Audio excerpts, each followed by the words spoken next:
Ibu Bapak yang kami hormati, pada kesempatan kali ini saya sedang melakukan unboxing untuk portable desk atau meja laptop yang portable, bisa dipindah-pindah, mobile portable desk ya.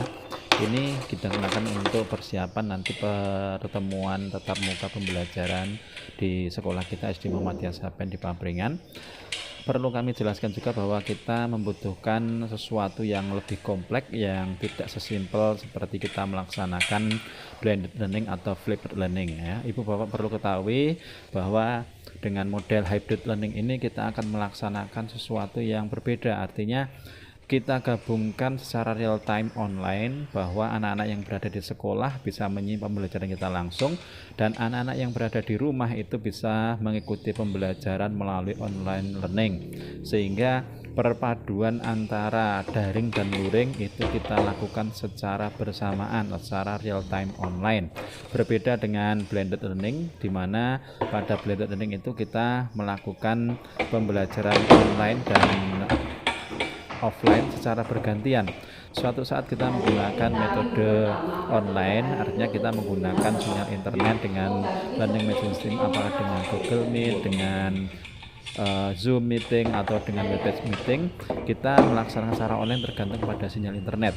Dan di kesempatan lain kita melaksanakan pembelajaran secara luring atau luar daringan atau online, yaitu dengan memberikan tugas-tugas berupa luar kerja atau worksheet yang bagi anak sekolah dan dikerjakan di rumah dan dikembalikan ke rumah. Inilah blended learning. Kemudian yang satu lagi yaitu flipped learning, artinya metode pembelajarannya kita ganti. Kalau kemarin one way system atau one way traffic, artinya guru menjelaskan di kelas, kemudian anak-anak melaksanakan tugas dari kelompok ke individual. Tetapi kalau flipped learning itu dibalik, guru-guru memberikan materi kepada murid, kemudian murid melakukan eksplorasi di segala sumber belajar, baik dari buku, modul, internet, atau bahan bacaan lain, bisa juga dari lingkungan sekitar, baik orang tua, wawancara, dan sebagainya. Kemudian mereka diskusi di kelompok, di kelompok kecil, dan yang terakhir nanti mereka menggunakan hybrid learning, Pak, dengan Google Meeting, dengan Zoom Meeting, meeting di kelompok kelas yang lebih luas, sehingga tujuan dari flipped learning sebenarnya hanya untuk mengefektifkan learning management yang ada. Inilah perbedaan ketiganya. Dan sekolah kita di SD Muhammad Yasaben akan melaksanakan kegiatan dengan model hybrid learning, di mana kita semua harus siap nanti mengajar sebagian anak, kita rencanakan sepertiga anak dulu, kemudian yang 2/3 anak atau sisanya nanti belajar dari rumah. Kemudian dalam sepekannya, satu minggunya, kita belajar selama 3 kali atau 3 waktu, sehingga satu kelas dibagi menjadi 3 kelompok. Kemudian dalam kelompok ini akan di rolling bergantian di pekan kedepannya. Inilah yang kita lakukan. Anak-anak yang di rumah mengikuti pelajaran dilakukan di sekolah dengan learning management system, dan anak yang di sekolah belajar langsung kepada kita, sehingga tidak ada perbedaan materi yang ada antara anak-anak yang belajar di sekolah dengan anak-anak yang belajar di rumah. Ini salah satu bentuk layanan kita untuk memberikan layanan kepada orang tua yang belum mengizinkan anaknya untuk belajar secara offline di sekolah.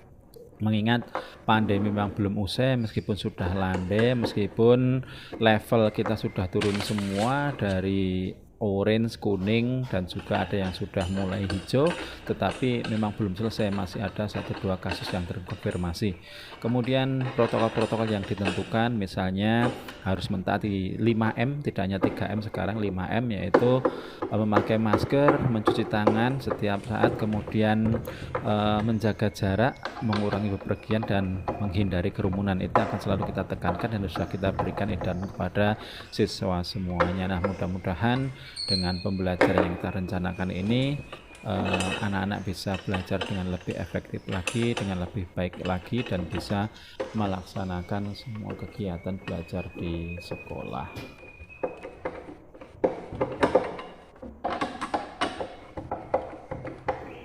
Ini adalah alat-alat yang kita butuhkan.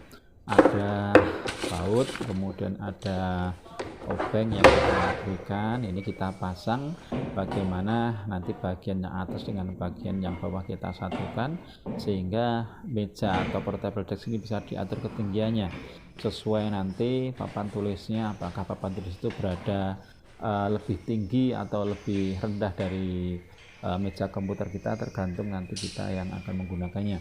Kemudian di banyak materi, di banyak media sudah diberitahukan bahwa model ini nanti akan memberikan satu bentuk layanan antara online dan offline secara bersamaan, dan alat-alat yang dibutuhkan diantaranya adalah tools atau perangkat kerasnya seperti meja, laptop, kemudian nanti ada LCD proyektor dan beberapa alat yang kita perlukan seperti whiteboard, spidol, dan juga alat peraga, sehingga anak-anak akan lebih paham dengan apa yang kita berikan.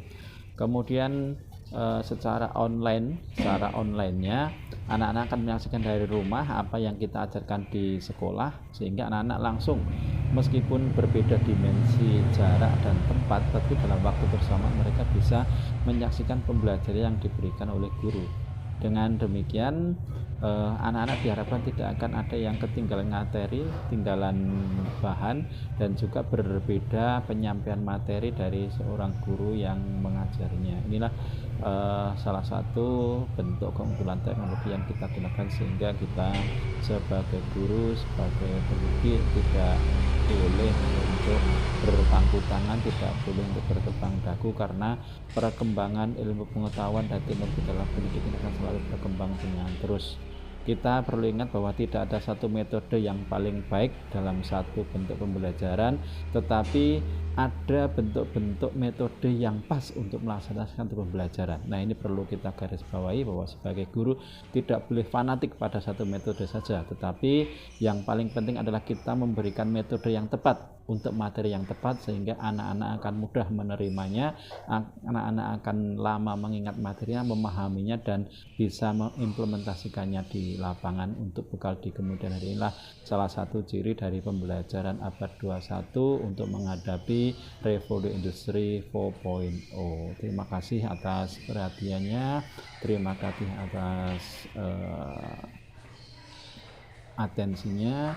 Mudah-mudahan yang sedikit ini bisa bermanfaat untuk kita semuanya, bisa memberikan bagaimana gambaran pelaksanaan pembelajaran tatap muka yang akan dilaksanakan.